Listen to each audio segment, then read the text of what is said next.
Good afternoon. Sorry I couldn't be with you, but through the magic of the internet, I am at least there in spirit and here to present my Theology of Mission presentation, which focuses on the problems of mission around the world and what we can do to improve on them. First, some basic facts. You won't be surprised to know that most missionaries around the world come from the U.S.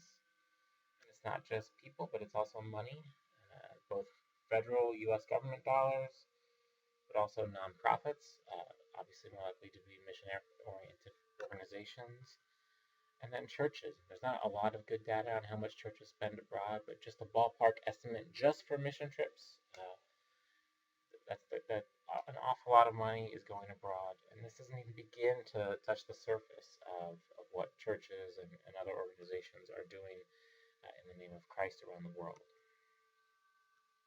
Which begs the question, why are so many churches so poor? And this really doesn't make sense when you think about it. Churches in the developing world are going to be closer to the grassroots, closer to the poorest of the poor than just about anyone, and yet organizations are reticent to give them money. And it's not just a secular Christian problem. We do it to ourselves too. We're often very reticent to give money to priests or local religious officials without some sort of assurance that the money is going to be spent as we desired. And it's not just about money. We're also, especially in the progressive end of the church, increasingly concerned about neocolonialism and about what it looks like to have us showing up and telling them what to do. So often we just don't do mission at all. The problem then is twofold. First is a problem for churches in the South, that they see lots of money coming in, but very little of it coming to the church. They're just busy trying to pay their own bills. They don't really have time to do much anything else. And then the problem for churches in the developing West is that they want to do mission, but it's hard. They either end up going somewhere with people they can't trust, or they're on some sort of large-scale vacation trip. Another way, we're not really feeling the impact. We don't really feel like we're missioning in any significant way. Churches in the South are in receiver mode. Churches in the West are in donor mode. Neither can afford to say no, but neither really wants to say yes. It seems to not be a particularly happy situation, all in all. This is not a money problem. It's a theology problem. We really have to rethink how we think about mission. We've forgotten that the mission of the whole church is mission. Priests and deacons and lay leaders in the developing world don't see themselves as missionaries, and we don't really encourage them to do so. We're too busy employing the best practices from the development world to remember that Scripture was pretty good best practice for 1800 years or so, and the models developed by Paul and other missionaries in Scripture that have been followed by people throughout history have done pretty well.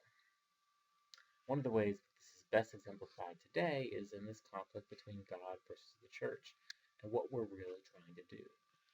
Now, this is a church that a church I used to work with built in Honduras in a town called Sesimiluna. And this small town has about 30 or 40 families, and so we thought it'd be nice to build a church. But once we finished building the church, we realized that there's a Catholic church in town, a Mormon church, Methodist, Baptist, Seventh-day Adventist, and a few others. Which begs the question, why did we build a church? Our mission become about spreading our church more than about spreading the gospel. There was really no need for a church in that community, and yet that's what we built. And as a result, we become service providers, not gospel tellers. Because when we look at the map, we realize there's all these different churches in one community, and they shouldn't all be doing the same thing, so one runs the clinic, one runs the food pantry, one runs children's programs, the other runs housing programs, and all these programs are funded and managed from abroad. So no one on the ground is empowered or has any authority to do much of anything on their own. In the battle of God versus the church is winning. We need to focus on spreading God instead of spreading the church.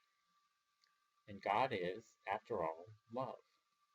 Now, I know it sounds trite and cheesy, but love is a little more complicated than just giving people hugs. 2 Peter 1, 5-7 breaks down love into a stair-step argument. That love is faith with goodness, with knowledge, with self-control, with endurance, with godliness, with mutual affection, which finally takes you to love. We have to go through all these steps. Now, if we apply this to mission, if So every time we approach mission, we think first about our faith, and then what's good, and then we use our knowledge to figure out what's best to do, and then we exercise some self-control to limit ourselves. We apply ourselves through endurance. We seek godliness and mutual affection. We might just do love. We might just start doing mission. And that would be pretty awesome. So I've broken this down into 3 basic concepts. The first is to love excellently. Like you just saw with that list from 2 Peter, love is complicated, and we have to go through all these steps to love. Or, as Bill and Ted said, be excellent to each other.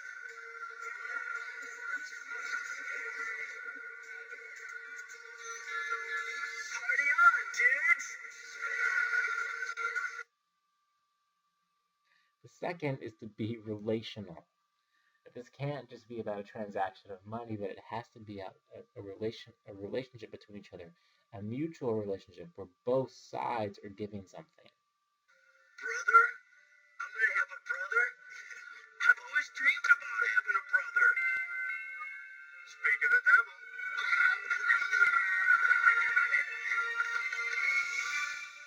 Brother? You must be Tommy. Brothers don't shake hands. Brothers gotta hug. Forgive the non-inclusive language, but yes, brothers have to shake hands. Brothers and sisters have to hug. And this the third piece is that we provide enough knowledge, endurance, and affection so to turn the mission into missionaries. Ultimately, we're trying to empower people locally to see themselves as missionaries and to go out and spread the gospel, so that they can in turn impart the faith, goodness, knowledge, love, self-control, endurance, godliness, and finally, mutual affection, and finally, love. And so it's not just us, but it's those missionaries in turn going out and spreading the gospel in their own communities, being God and being Jesus in those communities.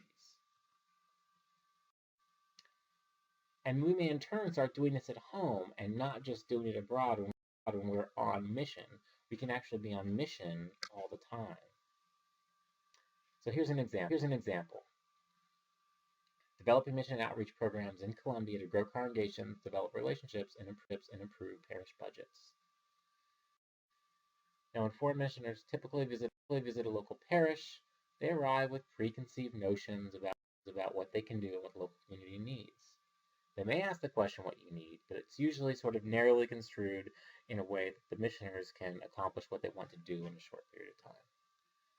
So we see very clearly locals in receiver mode, missioners in donor mode. This is bad. But what if every church had an outreach program based on their particular skills and resources that serve their community? This can be a driver for missional engagement and improve relations at the local level. So each church thinks first about what their skills and their resources are, and they begin work on their own. And when that donor shows up, there's a project to fund. So taking the example of a community garden. A church begins a community garden on excess land. They get some donations from the local community, not a ton of money, maybe just a little bit, and contributions of time and talent from the congregation. And through this, they're able to provide basic fruits and vegetables to a small percentage, 1/3 of their community. But there's extra land available next door they could purchase, and with additional seed and fertilizer, they could really expand. So now a parish shows up, and the local parish has a project proposal in hand. They have visible signs of success and previous experience managing resources and funds. Rather than 2 weeks of assistance, a relationship can develop between the donors and that community to grow this garden. Because the visitors will be as anxious to see progress as anyone else because they'll be so excited about the potential. In order for this relationship to be maintained, the local parish will need to provide some sort of transparency, some sort of report on what's going on, but the visiting parish will also need to respond in kind, providing advice and assistance and other resources to continue to support this effort. And these also, each step here has an evangelical component as well. When a church goes out and solicits donations, this raises their profile in the community and may bring in additional members as they start to form community around this garden effort. They're also able to provide basic fruits. They're also, by providing all this food, they're responding to Jesus' call to love your neighbor and assist the poor and the vulnerable. And with the visiting parish, the relationship now between this parish, the local parish, and the parish from abroad responds to the scripture's call for koinonia, this true Christian mutual affection and brotherly love that takes place. If we support this kind of mission, we develop healthy, growing congregations engaged with their communities. These congregations can then, in turn, begin to develop new programs, talking about new things that are going on, and reaching new people. And so the missionary problem isn't a problem anymore. If we love excellently, be relational, and provide the knowledge, endurance, and affection to turn the mission into missioners. Thank you very much. It was a pleasure being in this class with you all, and I hope the rest of the presentations are much better than this one. Have a great day.